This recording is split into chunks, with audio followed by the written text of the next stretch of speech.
بسم الله الرحمن الرحيم. الحمد لله رب العالمين،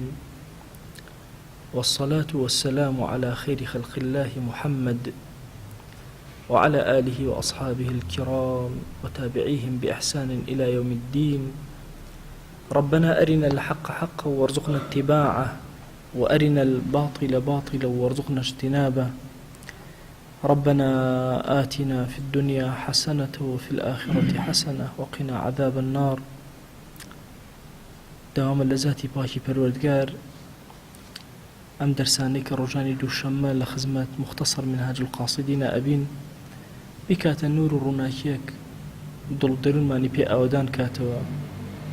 بكات النور الرناكيك مالكان وشارك ماني بي أودان كاتوا. ام كتابنا يابا دو جار اختصاري إحياء وعلوم الدين، جارك إمام ابن جوزي اختصاري كردو إحياء علوم الدين، إمام غزالي نوسيوتي ابن جوزي هاتو ناوي لنا ومنهاج القاصدين وكرتي كردوتوا. ابن قدامي مقدسيش هاتو ناوي لنا ومختصر منهاج القاصدين وجاري كتر كرتي كردوتوا. بختيكي جوانا لتربية وتسكية أم كتابة. ام كتابي لبردسمانا اما لچوار باش بيك هاتووە، سێ بەشیمان لە خزمەتانە باس کردووە. بەشی عیبادات، بەشی عادات لەگەڵ بەشی مهلكات. ئێستا ئێمە لە بەشی منجیاتین، وتومانە بەشی منجیات لە تەوبەوە دەست پێ ئەکات لە بینینی خوا لە باشتا کۆتایی پێ، چونکە ئەم بەشە ڕزگارکەرەکانە، یعنی ئینسان ڕزگار ئەکا، نەجاتی ئەدا. لبابي توبشا كومل باس وخواسمان كردووە گرنگی توبە لە ئیسلامە چییە، چەندێکە جۆرەکانی گوناه بەنسبەت ئینسانەوە چۆنە، بەنسبەت گەوری و بچووکیەوە چۆنە باسمان کردووە. صفاتی گوناهەکانمان باس کردووە لە ئینسانە، و ئەو فەرمایشتانەی کە باسی گوناهی کەبیرە ئەکا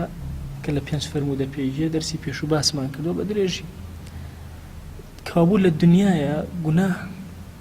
فرقی هەیە، هەیانە گەورەیە هەیانە بچووکە.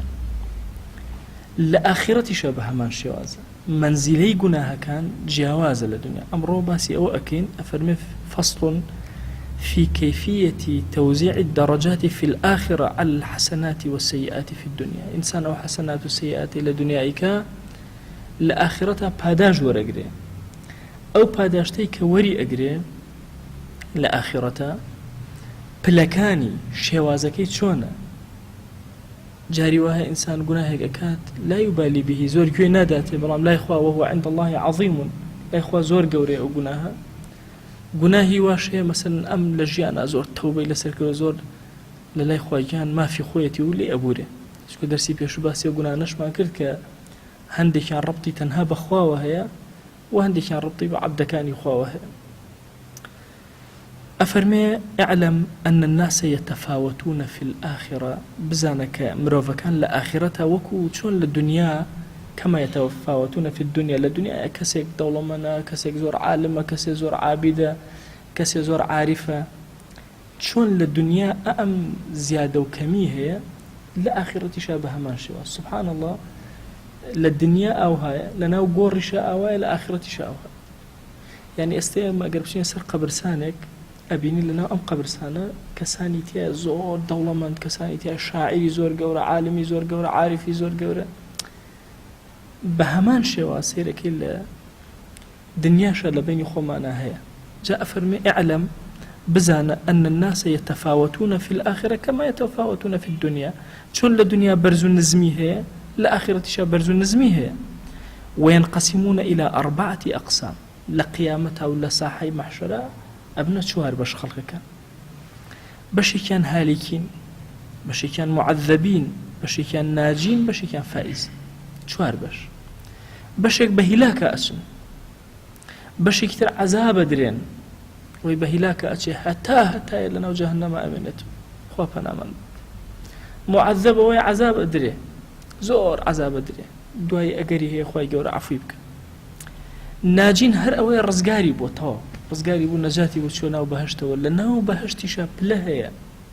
هەیە فائزە. ئافرەتێک کوڕەکەی شەهید بوو هاتە خزمەت پێغەمبەری خوا صلی الله عليه و آله وسلم. يا رسول الله والله ئەگەر کوڕەکەم لە بەهەشتا بێ هەرچۆن بە سەبرەگرم وڵی لە بەهەشتا نەبێ شینێکی بۆکەم دەنگ باتەوە. ناوی حارثە بوو کوڕەکەی پێغەمبەریان صلی الله عليه وآله وسلم فەرمووی یا ئومە حارثەتە ئەی ئومە حارثە لەناو بەهەشتا پلە هەیە پلە وإن ابنك أصاب الفردوس الأعلى كڕەکەی تۆ چۆتە ناو فردەوسی بەرزەوە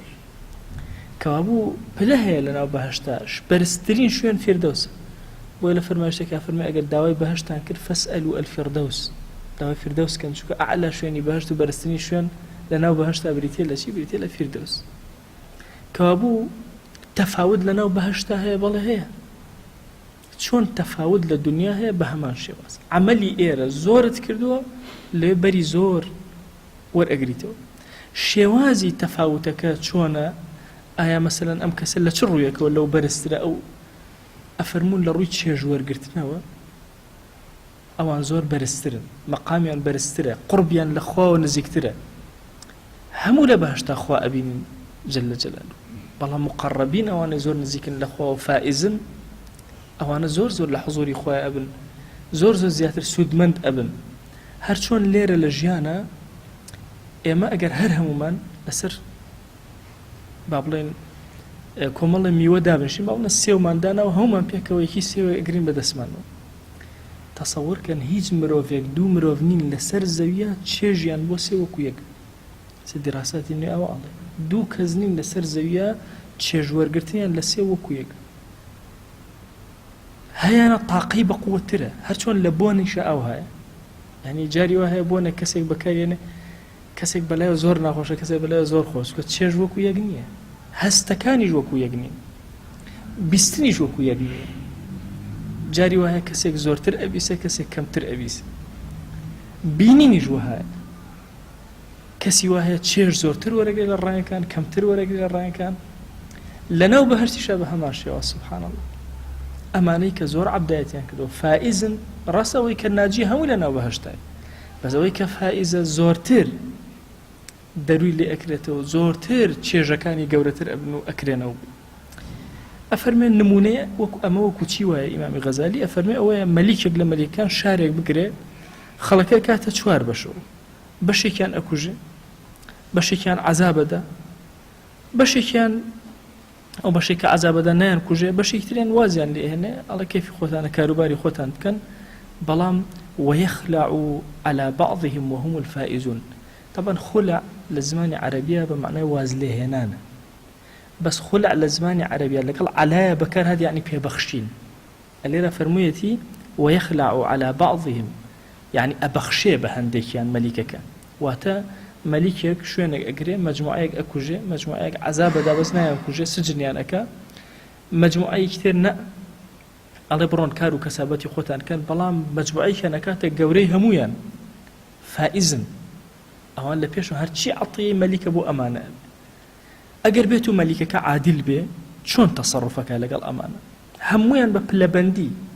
أمي مستحقي كشتنا أكوجري أو مستحقي عذاب دري أو مستحقي نجاة دري أو مستحقي فوز أكري أفرمي هيج كسيك ناكوجي إلا مگر كسيك پێچەوانەی استحقاقات و مافەکانی مەلیک بجوڵێتەوە لە ئەسڵی ویلایەتی مەلیک معانەدەکە ئەکوژرێ ئەو کەسە عەزابە درێ کە تەقسیری کردووە لە خزمەتی مەلیکە و ئاعترافی پێ نەکردەوە باشی ئەفەرمێ ئەو کەسێک کە وازی لێنێ ئاعترافەکە بە مەلیک بەڵام زۆر شتی باشی نەبووە تەقسیراتێکی هەبووە ئەی بەکێ ئەبەخشێ ئەو کەسێک کە زۆر بە گورج و گۆڵی خزمەتی مەلیکی کردبێ بەو کەسە ئەبەخشێ ئەفەرمێ تەشبیه نەبێ ئەم کەسانە متفاوتن لە نیعمەتە لە دنیا ئەویان کوژراوە یان لە عەزابە و ڕزگاری بەوە فائزە شتی پێدراوە نەک نەکوژراوە عەزاب نەدا شتیشی پێدراوە ئەفەرمێ بە هەمان شێواز لە ئاخرەتیشە ئەو هەیە بۆیە لە فەرمایشتە ئەفەرمێ کەسی وا هەیە وەکو بڕق باشە بە تیژایی چۆن تیشک چۆن ئەڕوا ئەوە بەسەر پردی سڕاتە نەجاتی ئەبێ هەشیانە لەسەر پردەکە ئەکەوێتە خۆرە بۆ ناو ئاگر لە هەندێک فەرمایشتا فەرمێ 7000 ساڵ لەناو ئاگرە ئەسووتێنرێ بەهۆی گوناهەکانیەوە ئینجا دوای ڕزگاری ئەبێ ئەفەرمێ لە نێوان چرکەیەکە کە کەسێک ئەی بڕێ پردی سڕات و لە نێوان کەسێکە کە ئەکەوێتە خوارەوە زۆر جیاوازن ئەفەرمێ عەذابیش بە شیددەتە خۆ کۆتایی عەذاب نهایەتی نییە ئەوانەشی کە عەذاب ئەدرێن زۆری و کەمی هەیە پلەبەندی هەیە ئەوەش لە نەعیمایە زۆری و کەمی هەیە ئەفەرمێ بچووکترین جۆری عەذاب لە لای خوا جەل جەلالوه چۆنە بەس مناقەشە ئەها لە فەرمایشتێکە ئەفەرمێ من حوسیب عذب هەر کەس حیسابی لەگەڵا بکرێ عەذاب ئەدرێ ئەڵێن یا رسول الله صلى الله عليه وآله وسلم چۆن عەذاب ئەدرێ ئەفەرمێ بەس مجەڕەدی خەجاڵەت بوون لە بەردەم خوایە ئەمە عەذابە خوای گەورە ئاعترافی پێ بکە فلانی ئەو نعمەتەم دایتێ ئەوم دایتێ ئەوم دایتێ ئاتەی فلانە شتی خراپت کرد فلانت کرد بەس ئەم مناقەشەیە خوای گەورە کە لەگەڵ عەبدەکەیە بکە ئەمە عەذابێکی نەفسی زۆر گەورەیە کە ئەم عەبدە ئەیچێژێ بۆیە ئەفەرمێ لەناو عەذابیشا پلەبەندی هەیە نزمترین پلەی هەر ئەوەیە بەس محاسبە لەگەڵا بکرێ ئینسان شەرمەزار بێت لە بەردەم ڕەب العالەمین ئەفەرمێ هەر چۆن مەلیک لە هەندێک لەو کەسانەی کە ئەوێ عقوبەیان بدا تەنها بە مناقەشەیەک عقوبەیان ئەدا محاسبەیان ئەکا لێپێچینەوەیان لێ ئەکا دوای لیان ئەبورێت بەڵام هەر خودی لێپێچینەکە ئەحراجێکی تایە ئەفەرمێ هەیەە هەندێک داری لێ ئەدرێ و عەفو ئەکرێ ئەفەرمێ چۆن لەناو ئەهلی عەذابە بەم شێوازەیە لەناو ئەهلی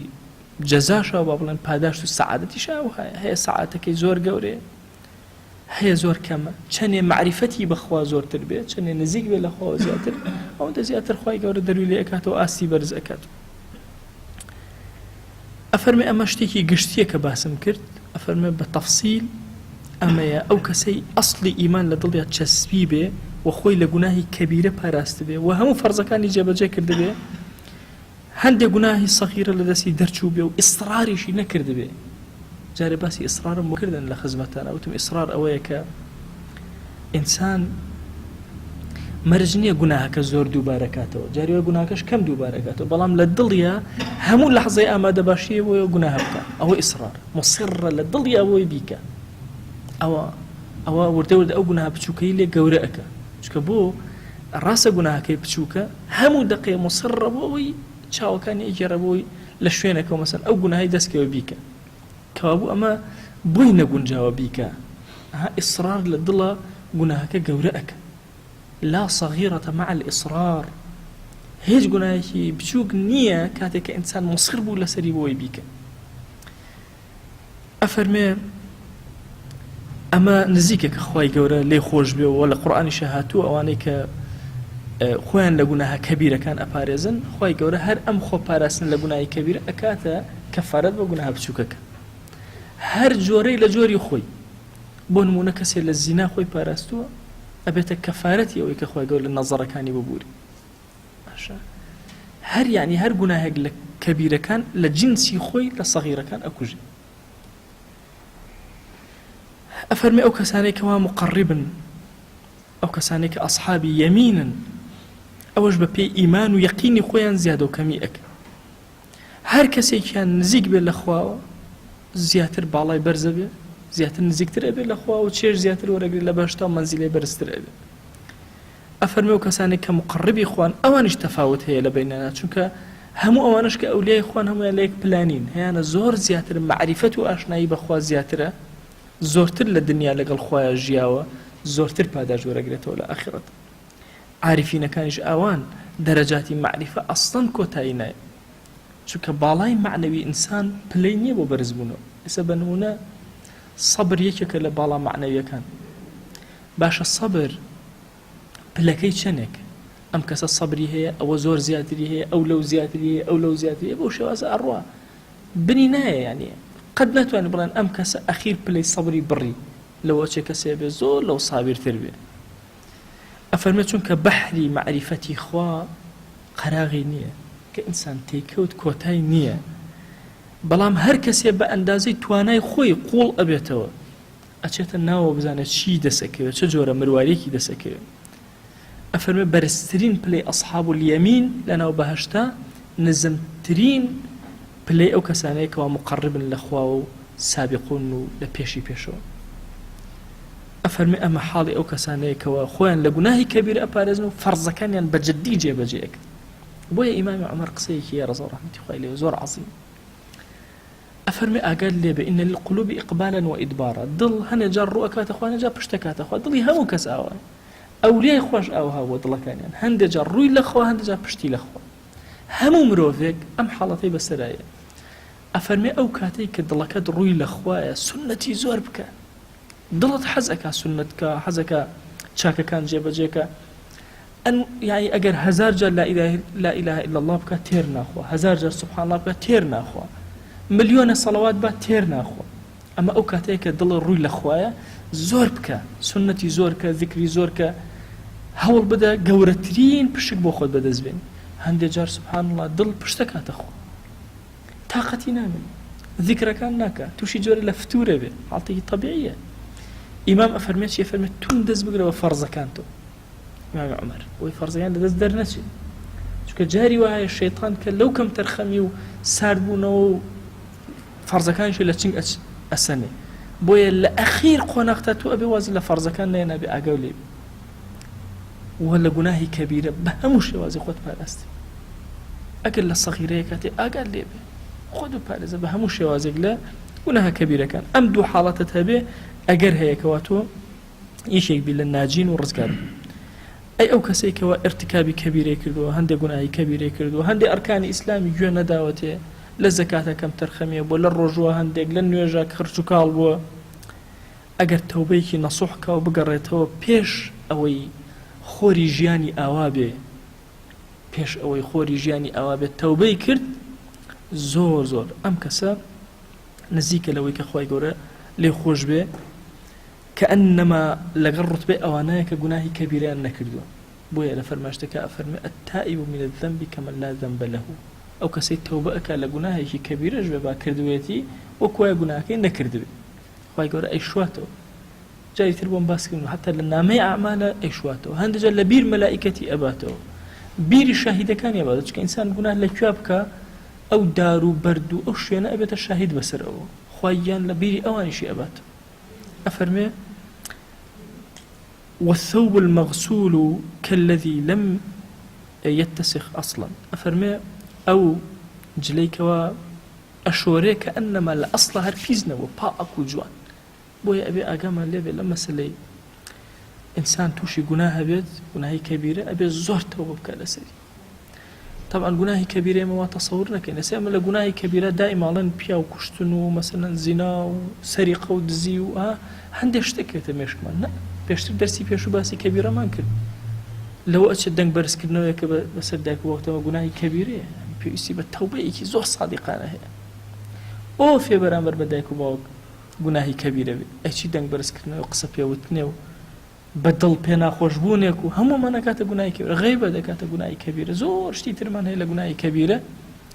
كأبي أقام خو ما يلي بارزين شكا أو كسن ناجي ورزقار بو كقناهي كبيرة نكردو فرزكاني ببهشي جيبا جاكر أفرمي أي أو كسي كمردو توبي نكرد أفرمي أو حالي زور خطر چونك لو كاتاك مردوه زور مصير بو لسر قناه إنسان مصير بو لسر قناه إيمانك لقب أبويا بيغمريان صلى الله عليه وآله وسلم أفرمي لا يزني الزاني حين يزني وهو مؤمن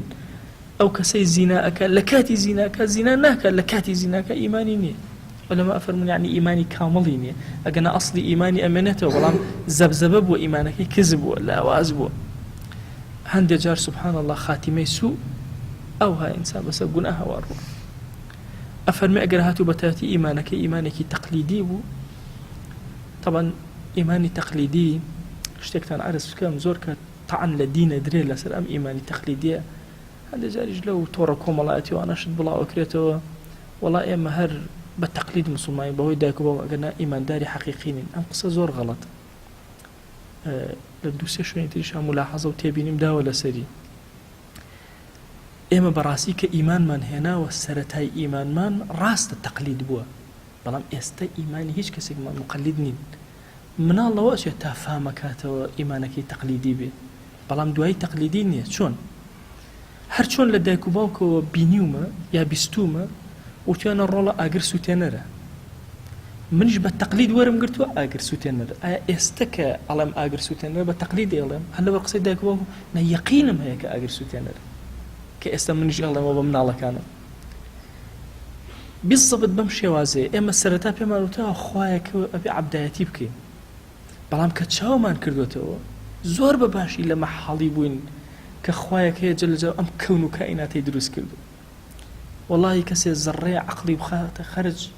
ملیۆنە دەلیلی دەسەکەوێت لەسەر وجودی خۆ، پێویستی بەوە نابێت هەر لەم بەهارە بڕۆ دەرەوە بڕواکە بەس سێری یەک جۆر لە گوڵەکان کە یەک جۆر باڵای شکڵی ڕەنگیش بەس گوڵە خوێن سێرک چەند نەوعیەیە چەند شکڵیە چەند جوان هەر یەکەی بە نەوعی ئەڕازێتەوە، هەنێک گەڵاکەی وردە هەنێک گەڵاکەی زۆر گەورێ هەیانە وەکو داری لێ ئەنوا بەس لەمە ئەڕوانیت یا ئیلاهی تۆ خاوەنی چ قودرەتێکی لە یەک شتی بەسیتە ئەم هەموو شتە دروست بکە. بەس دیقەت بدە ئینسان سەیرەکە هەموو ڕۆژێ خوا ئەبینە جەل جەلالوهو. زۆر کات ئەوترێ باشە ئێمە خوا بۆ نابینین، من ئەڵێم هیچ چرکەیەک نییە ئینسان خوایتیان نەبین، بەخوا هەر هەناسەیەک ئەدەی هەست بە بوونی خوا ئەکەی. هەستەکەی تۆ نەخشەیەک پێشەوەی بێتە ژیان، نەخشەی ژیان نەخشە ڕێگەی ژیانە بۆ دامەزراوە، چۆن هەناسە بەی چۆن نان بخۆی چۆن يعني سبحان الله كأم شتانا أبيني إلا هز بدا صلاة رب العالمين كي هي ورا بس بزانا استا دراساتي تازة 250 جور بس تريد وزراوة تري أي باشا أي هوار دانيشان دوانيان سيانيان باشا أم دارا بينا بين جرو هم بينا بين جرو برو هر زيادة هر زيادة أم هم برهم من أدا سبحان الله أم هم جمال وجوانية كخواي قوري لسر زەویا بە منی بەخشەکات و ئەیدا بە مرۆڤەکان باشە ئەی باشە ئەمە هەمووی دلیل نییە لەسەر وجودی خوا جەل جەلالوهو. بۆیە دایک و باوکم ڕێگایەکیان پێ ئاشنا کردم بەڵام زەمانە یەقینی لە دڵما چەسپان کە خوا جەل جەلالوهو هەیە. وەڵڵی ئینسان بەس سەیری یەکێک لە ئاژەڵەکان کە ئینسان ناچکە مەخۆوە ئینسانی زۆر کە ونەبین لە ئینسانیەتە وەرە سەیری یەکێک لە ئاژەڵەکان کە یەقینت هەیە کە دەستێکی معنەوی ئەم ئاژەڵەی دروست کرد ئەوە سەیری مراویەک بکە. باش ئەم مراویە بۆ بینی پەنجەکانی گیرە بۆ پەنجەکانی وەکو مریشک نەو دیارە ئەو کەسەی کە خەڵقی کردووە زانیوێتی ئەمە لەناو ئاوا ئیشی بەم سەوڵە هەیە کە ئاوا لێ بدە دیارە پێش ئەوەی بێتە وجود شتێک سەرپەرشتی کردووە ئەو شتەیە کە ئێمە پێ ئەڵێن ئەڵڵاه جەل جەلالوهو. باشە بۆ پەڕەکانی چەورن کە ئەنەما ئەم شتە ئەچێتە ناو با بڵێن ئەوە پێویستی بۆی ئەم پەڕانەی چەورن بۆی تەڕ نەبن یەکسەر بەما ئەزانن. باشە دەمی کاتێک ئاوا لێەکە بۆچی وەکو مریشک نییە ئەم هەموو دانە وردە وردانە هەیە بۆی ئاوەکە یەکسەر دەرچێت هەر شتێکی گر لەناو دەریایە باڵێن لەناو ئاوە. هەستەکەم پێش ئەوەی ئەمە بێتە وجود شتێک هەبووە یا با بڵێن خوایەک هەبووە بە زمانی ئێمەی موسڵمان کە سەرپەرشتی وجودی ئەمی کردو بەخوا ئینسانیش ئاوایە ئەوەیە خۆمان تێنافکرێت. تۆ تەسەور کە بزانە شێوازی دەسم چۆنە شێوازی ئێرادەم چۆنە شێوازی چاوم چۆنە شێوازی بینیم هەستەکانم چۆنن وەفی ئەنفوسیکم ئەفەلا تبصرون ئەهل لە نەفسی خۆتان سیر ناکەن نابینن خوا چۆنی خەلق کردوون. دەبەخوا ئینسان سەیری ئەمانە بکە ئیمانی تەقلیدی وجودی نامێنێ یەقینی بۆ دروستە بێ کە خوایەک سەرپەرشتی کارەکانی ئەمی کردووە خوایەک ئەمی خسۆتە سەر ڕێگا خوایەک ئەمی خەلق کردووە خوایەک ئەمی دروست کردووە. بۆیە ئەفەرمێ ئەو کەسەی ئیمانی تەقلیدی بێت تەنها ئەوە بێ خۆی بە دوای ئەدیلا نەگەڕا بێت چاوی نەکردبێتەوە تەنها بەگوێی دایک و باوکی کردبێت ینی مرۆڤێک نییە لەسەر زەویە دوعای نەکردبێ خوا جوابی نەیەتەوە تەسەورەکەن هیچ کەسێک نییە. بۆیە زانایان ئەفەرمون هیچ کەس نییە دوعای گیرا نەبێ. ئێستا هەر یەکێک لە ئێمە حیاتی خۆی بیرکاتەوە لە مناڵی ئەوەنە دوعام کرد گیرا بوو فڵانە ڕۆژ ئەو کێشەم هەبوو دوعام کرد گیرا و یعنی هەست بە وجودی خوا جەل جەلالوهو لە هەموو شتێکە لە هەموو حاڵەتێکە ئەکەی. کێمان هەیە ئەم هەستەی ئێستا نەبێ نیمانە ئیلا مەگەر کەسێک هیچ حاڵی نەبوو بێ دایک و باوکمان شتێکی غەڵەتی بە ئێمە وتبێ ئیلا چارەسەرمان کردو. کێمان هەیە لە حیاتی خۆیان ئەگەر دایک و باوکی شتێکی خراپی پێوتبێ لە زەینیا ماوەتەوە چارەسەری کردو نەیهێشت. کێمان هەیە کە باوکمان نەبینین تووڕێ ئەزانین غەڵەت هەمومان ئەزانین غەڵەت باشە بۆ تووڕێی دایک و باوک وەرناگرین بە تەقلید ئەزانین هەڵەیە چکە ئێمە مرۆڤین خوا عەقڵی پێداوین سەلیقەی پێداوین بۆیە ئیمانی تەقلیدی لە سەرەتاوەیە دواتر ئیمانی تەقلیدی نامێنێ. ئەفەرمێ ممکنە ئەو کەسەی ئیمانی بە تایبەتی تەقلیدی بێ و تووشی ئەم گوناهانە ببێ بە یەکجاری داڕمێ بەڵام ئەو کەسەی عاریفە بەخوا موقینە زۆر دوورە لەوەی کە عاقبەتی خراپ بێ. بۆیە میلەتی کورد سبحان الله ماسا محسن عبدالحمید دکتۆر محسن قسەیەکی هەبوو زۆر جوان بوو ئەو ئەم میلەتەی ئێمە دڵی هەڵبوو کۆڵی ئەگاتە ئەڵڵا ئەو لە ئەخیرە وشەی ئەڵڵا تیا ئەدرەوشێتەوە تەسەوور کە ئەگەر ئێمە سیرەکەی کەسێکمان ئەڕوا خراپەکاریەکە لە دوایی تەوبە ئەکە ئەگەڕێتەوە ناچێت لەسەر ئەو ڕێگایە بە تەواوی ناڕەبوو چکە یەقینێک لە ناخیا هەیە هەست بە وجودی خۆ ئەکات و پەشیمانە بێتەوە ئەگەڕێتەوە دەیان جار من گەنجم بینیوە لە ئافرەت لە پیاوان سێرەکەم فرمێسەکان هۆن هۆن هاتوۆتە خوارەوە مامۆسا من ئەو هەموو گوناهام کردووە لە ژمارە نایەت بەڵام ئێستا یەقینم هەیە هەمووی هەڵەیە بەخوا کە ئەشم کرد ئەمزانی هەڵەیە ئێستا ئەمەوێت تەوبە بکەم چی بکەم چۆن بگەڕێمە لای خوا جەل جەلالوهو بۆیە عەزیزانم مەسەلەی ئیمانی تەقلیدی زۆر لاوازە ئیمانی عارف عاقبەتی زۆر باشە بە یەقین ئیمانی هێنا دلیل بە دوای دلیل لە گەڕای وجودی خۆ چاو پێکەوتەوە ئیتر تۆ سەلامەت هەبی ئومێدەکەین ئینشاء الله حسنی خاتیمە بە قسمەتت أفرمي ثم ينزل أخوة جل جلاله أفرمي ثم إن عذاب الميت من غير توبة يكون بحسب قبح الكبائر ومدة الإصرار أفرمي عذاب مردو أجر توبة نكر عذابك يتشنك مثلا كسي مؤمنة يقيني بخوايا بس الجناهك والرشد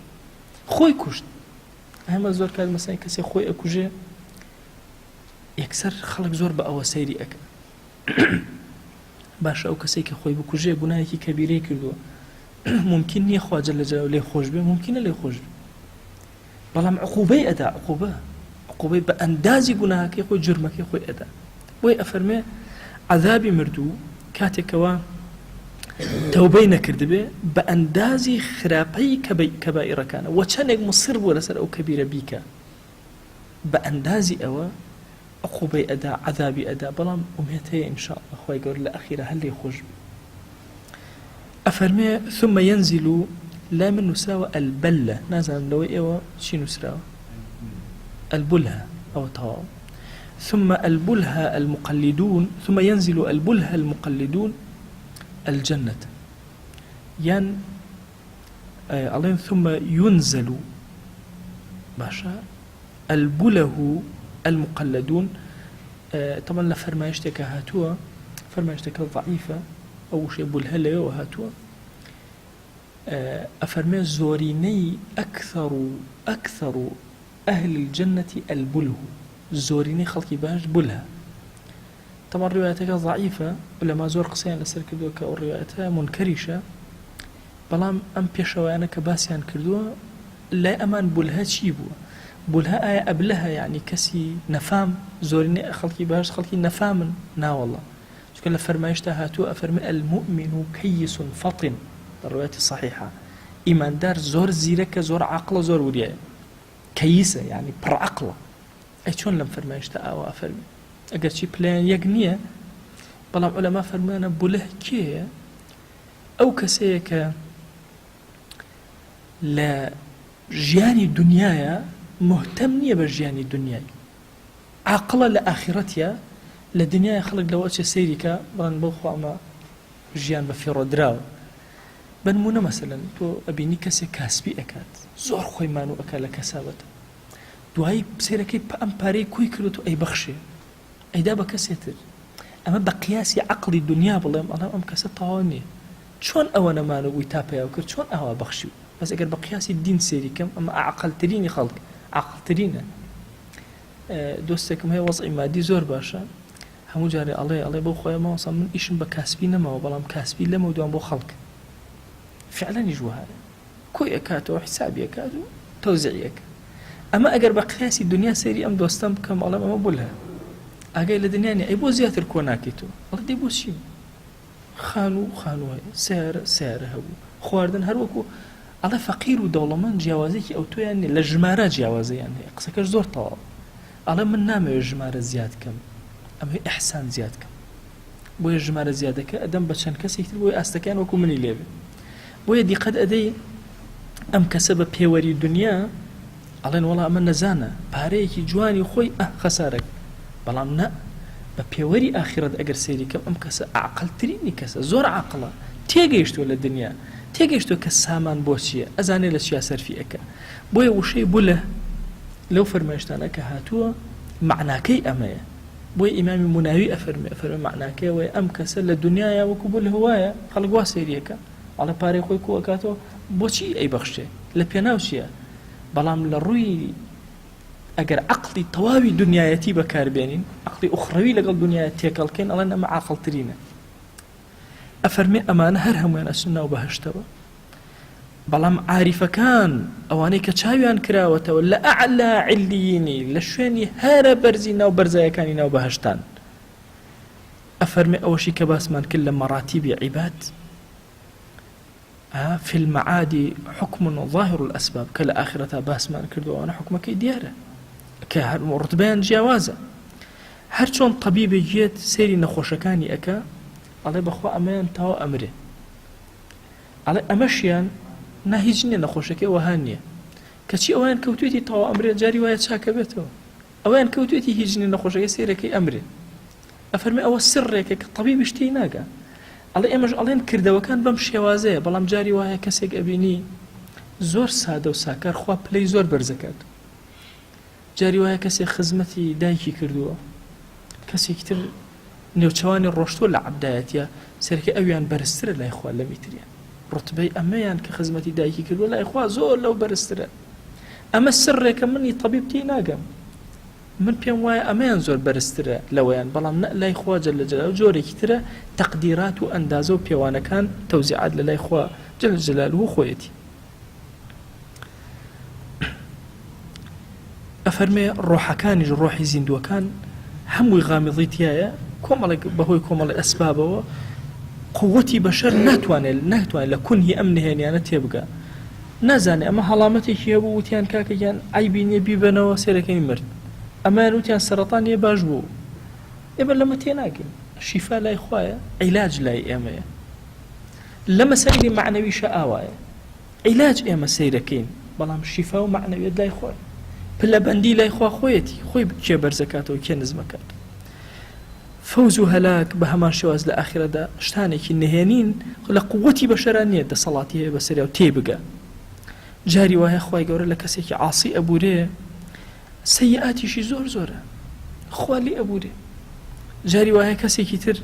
مطیعیش بۆ بە خوا جەل جەلالوهو بڕێکەم تەرخێن بەڵام خوای زۆر تووڕە کردووە زۆر لێی تووڕە ئەمە پەیوەستە بە دڵی خەفایەی دڵی ئینسان خۆیەوە ئینسان خۆی هەندێجار لە خۆی تێناگە بۆیە زۆر کات کە باسی مرۆڤ دۆستی ئەکرێ یان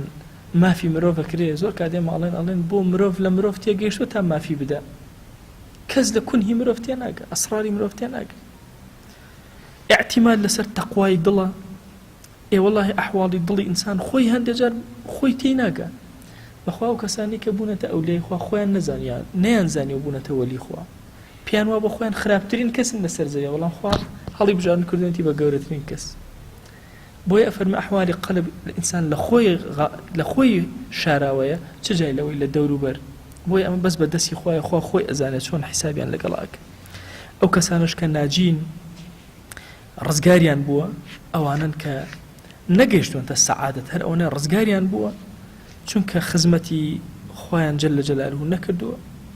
هەتا وەکو بەسەریانە ببەخشێ و دابارێ تەقسیریشیان نەکردووە تا عەزابیان بدا ئەفەرمێ مەحاڵی ئەو کەسانەیە کە یان شێت بوون لە دنیا یان ئەولادی کوفار هیچیان لەسەر نەبووە یان دعوە و بانگەوازی ئیسلامیان پێ نەگەیشتووە و معریفەتیان نییە بە ئیسلام جاحیدیش نین تاعەتیشیان نییە و مەعسیەتیشیان نییە ئەوانە ئەفەرمێ قەومێکن کە ناجون ئەچنەوە ئەعرافەوە لە بەینی بەهەشت و جەهەنەمە شوێنێک پێوتێ ئەعراف خوا جەل جەلالوهو لەوێ ئەیان هێڵێتەوە بەڵام فائیز و عاریفەکان ئەمانە ئەچن ناو بەهەشتەوە و پلەشیان هەر یەکەی بە شێوازە بەرز و نزمی ئەکا ئیتر هەیانە چێژ زیاتر وەرەگرێ لە لیقای خوا بینینی خوا هەیانە کەمتر چێژەکە وەرەگرێ هەیانە زۆرتر بە حوزوری خوا ئەگا هەیانە کەمتر بە حوزوری خوا ئەگا ئەفەرمێ ئەمەش وەکو کەسی خۆشەویست ئاوهایە کە کەسێک تەواو خۆشەویستی زاڵە بێ بەسەریە لەگەڵ کەسێکی غافڵە یعنی ئەم دوو کەسە دیقەت بدە ئەو کەسێک کە محیبە بڕواکەن هەنجار نفسی خۆی غافڵەکە ئاگای لێ نامێنێ ئەفەرمێ جارێک بە مەجنونیان وتیان ناوت چییە وتی لەیلا وتیان بۆ کوێ ئەچی لەیلا چی ئەەکەی لەیلا برسی و نییە هەرچیان ناوتەوێ و لەیلا بۆ چونکە محیبەکەی زاڵ و بەسەر ئاگای لە خۆی نەماوە لاشەی خۆی چۆن نییە گرنگ نییە بەلایەوە خەڵکی دینداریش ئاوایە لیقای خوا جەل جەلالوه بەلای ئەوانەوە هەموو شتێکە بەدەن بەلایەوە گرنگ نییە بۆیە جاری وا ئینسان ئیمانی بەرزە بێتەوە جاری وا هەیە دوایی هەستەکە خۆ من نزیکەی 40 دقیقە سەرم لە سوژدایە لە کاتێکی طبیعیان ناتوانانی سەر بخەیتە سوژدە بەس لەو کاتێک کە ڕۆحت لەگەڵ خۆیان تێکەڵ ئەبێ نەک 40 سەعاتی سەر لە سوژدا بێ هەست بە خۆت ناکەی نە هەست بە برسێتی ئەەکەی بە توونەتی ناکەی ئەو کەسێک کەوا جاری وایە بە ڕۆژوو ئەبێ زۆر مانوو ئەبێ بەس هەز ناکە کە مانوو چونکە چێژ وەرەگرێ لە حوزوری خۆیان جەل جەلالوه یان کەسێک کە زەکات دەرئەکا چونکە چێژی لە بەخشین بینیوە ئەزانێ لە خواوە نزیکی ئەکاتەوە پارەکەی هەموو ئەبەخشێ پێیانان کورە ماڵکاول هەمووی بەخشی چی ئەەکەی ئەو هەستی بەوە نەکردو هەمووی بەخشیوە خۆت حاجەتە بێ گوێ لێ نییە بۆ چونکە تەواو تەفانی کردووە لە مەسائلی خۆیان و لە حوزوری خۆیان جەل جەلالوه هیچ هەمێکی نییە لە دڵە ئیلا ڕازیکردنی خوا نەبێ جەل جەلالوه محبوبەکە و خۆشەویستەکەی نەبێ ئەوانە ئیتر سۆنگەی چاویان گەیشتنە بەخوا ئارامی دڵیان گەیشتنە بەخوا واللهی ئەمانە ئەو شتەی کە بۆیان حازر کراوە لا تخطر على قلب بشر بەسەر دڵی ئینسان نازە نەهاتۆ بە خەیاڵی دڵی ئینسانە ئەو شتە چییە کە خوای گەورە بۆی ئامادە کردوون ئەفەرمێ کەوا بوو لە ئاخرەتە دەرەجات تەوزیع ئەکرێ پلەبەندی بەرزتر هەیە ئەو کەسەی لێرە خۆی زۆرتر مانووکە لەوێ زیاتر سەرفرازە بێ ئەوەی لێرە تەوبەیەکی زیاتر و باشتر ئەکا لەوێ جێگەی باشتر ئەبێ و خۆشتر ئەبێ چونکە تەنها مجرد دەرچوون نیە و چون ناو بەهشت لە ناو بەهشتیشە وتمان پلەبەندی هەیە ئەفەرمێ ئەم قەدرە کافیە ئیمام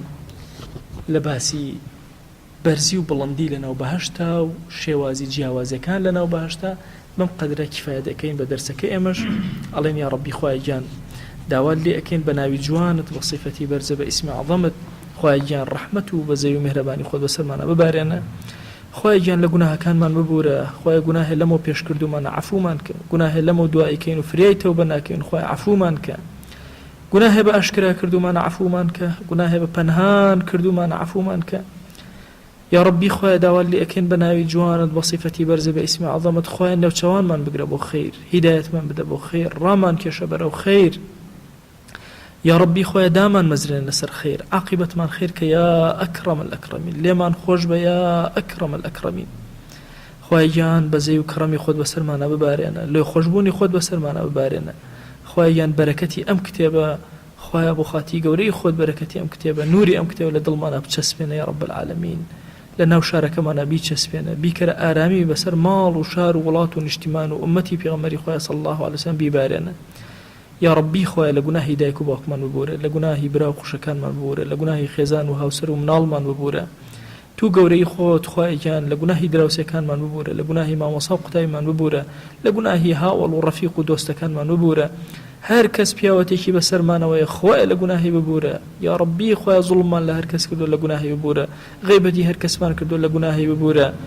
هەڵەمان بەرامبەر بە هەر کەس کردو خوای لە گوناهی ببورە یا ئەکرەم الئەکرەمین یا ربی خوای گیان عاقبەتمان خێرکە یا ربی خوای عاقبەتمان خێرکە خوای بەرەکەت بخەرە مانگی شەعبانمانەوە بمانگەرنە ڕەمەزان یا ئەکرەم الئەکرەمین یا ربی خوای داوات لێ ئەکەین سڵاوی ئەم مەجلیسە ئێمە بگەینە پێغەمبەری خوا صلی الله علیه و آله وسلم خوای داوات لێ ئەکەین یەکێک ناومان لە خزمەتیا بێنە یا ئەکرەم الئەکرەمین یا ربی خوای گیان ئەمڕۆ ڕۆژی بەرزبوونەوەی کردەوەکانە بەم ئێوارە وەختە ئەم کردەوە صالحەمان بگەینە پێغەمبەری خوا صلی الله علیه و آله وسلم خوای بە ئەندازی نمەی بارانی باریوی ئەمساڵ سەڵەوات بۆ دیداری خۆشەویستمان صلی الله علیه و آله وسلم ئەنێرین و پێی بگەینە یا ئەکرەم الئەکرەمین خوای گیان داوات لێ ئەکەین هەر کەسەمان گرفتێکمان هەیە بۆ چارەسەرکە خوای تۆ خۆت ئەزانی ئێمە حاجەیەکمان هەبێ ناتوانین بۆ هیچ کەسی باسکەین بۆ تۆ نەبێ دڵمان پڕە لە پێداویستیەکان هاوار تەنها بۆ لای تۆ ئەهێنین خوای تۆ خۆ شاهیدی ئەم عەبدانەی تۆ خوایە بەخوا دەسی دوعا بەرز ناکەنەوە لە تۆ نەبێ خوای خۆ شاهیدی بەخوا سوژدە نابن بۆ تۆ نەبێ ڕکوع نابن بۆ تۆ نەبێ دەیا ڕەبی خوای داوات لێ ئەکەین بە ناوی جوانە بە صیفەتی بەرزە بە ئیسمی عەظەمت یا ڕەبی خوای حاجەکانمان جێبەجێکە ئەوەی کە لە دڵمانایە پێمان عەتاکە ئەومان قەرزارە قەری سەرشانی سووکە ئەومان تووشی موسیبەت بۆ لەسەری لابە ئەومان کەم ڕزقی حەڵاڵی زیادکە ئەومان بێحاڵ و ماڵە ماڵداریکە ئەومان بێ مناڵە مناڵی پێعەتاکە ئەومان بە مناڵە مناڵەکانی ساڵحکە یا ڕەبی خوای داوات لێ ئەکەین بە ناوی جوانە بە صیفەتی بەرزە بە ئیسمی عەظەمت بمان بەخشە یا ئەکرەم الئەکرەمین خوای بمان بەخشە یا ئەکرەمە الئەکرەمین. یا ربی خوای گیان داوات لێ ئەەکەین بە گەورەی خۆت ئەومان نەخۆشە شیفای بۆ بنێرە. یا ربی خوای ئەومان نەخۆشە شیفای بۆ بنێرە. یا ربی خوای عاقبەتمان خیر کە زەلیلی دەستی گوناهەکانمان مەکە، زەلیلی دەستی نامردمان مەکە. یا ربی خوای گیان زەلیلی سەر جێگەمان مەکە، زەلیلی نەخۆشی کوشندەکانمان مەکە یا ئەکرەمە الئەکرەمین. یا ربی خوایە داوات لێکەن عاقبەتمان خیر کە لەم دنیای دەرمان مەکە بە ئیمانەوە نەبێ، لەم دنیای دەرمان مەکە بە شایەت و مانەوە نەبێ. یا ربی خوای نێوچەوانمان بگرە بۆ خیر، خوای گیان نێوچەوانمان بگرە بۆ خیر یا ئەکرەمە الئەکرەمین. خوای نێوچەوانمان بگرە بۆ خیر یا ئەکرەمە الئەکرەمین. یا ربی خوای گیان بەزەی خۆت بەسەرمانە ببارێنە، عەفومان کە یا ئیلاهی عەفومان کە. یا ربی خوای بەخشندەی خۆت بەسەرمانە ببارێنە، لێمان خۆش بە یا ئەکرەمە الئەکرەمین. یا ربی خوای داوات لێ ئەەکەین بە ناوی جوانت بە صیفەتی بەرزە بە ئیسمی عەظەمت ئەم مەجلیسانەمان پڕ خیر کە، ئەم دەرسانەمان لێ قبوڵ کە، ذیکر و ئەورادمان لێ قبوڵ کە، نوێژەکانمان لێ قبوڵ کە، سەدەقە و خێر و خێراتمان لێ قبوڵ کە. یا ربی خوای هەر کەس لەم مزگەوتان نوێژێکی کردووە، خزمەتێکی کردووە، خوای لێیان خۆش بە، دەرەجاتیان عالی کە، بە درێژایی مێژووی ئەم مزگەوتە هەر کەس خزمەتێکی تیا کردووە. یا ربی خوای سەرفرازی دنیا و ئاخرەتیان کە. یا ربی خوای گیان ئێمە زمانمان کورد لە دوعاکانمانە هانا بۆ لای تۆ ئەهێنین بە زمانی پێغەمبەری خوا صلی الله عليه و آله وسلم، لێت ئەپاڕینەوە. خوای هەر چاکەیە ئەو خۆشەویستەمان داوای لێ کردووی ئێمەش داوات لێ ئەەکەین و پێمان عەتاکە، هەر خراپەیە ئەو خۆشەویستەمان پەنای پێگرتووی، خوایە ئێمەش پەنات پێ ئەگرین و پەنامان بدە. آمين آمين والحمد لله رب العالمين وصلى الله على سيدنا محمد وعلى آله وصحبه وسلم تسليما كثيرا أبدا إلى يوم الدين.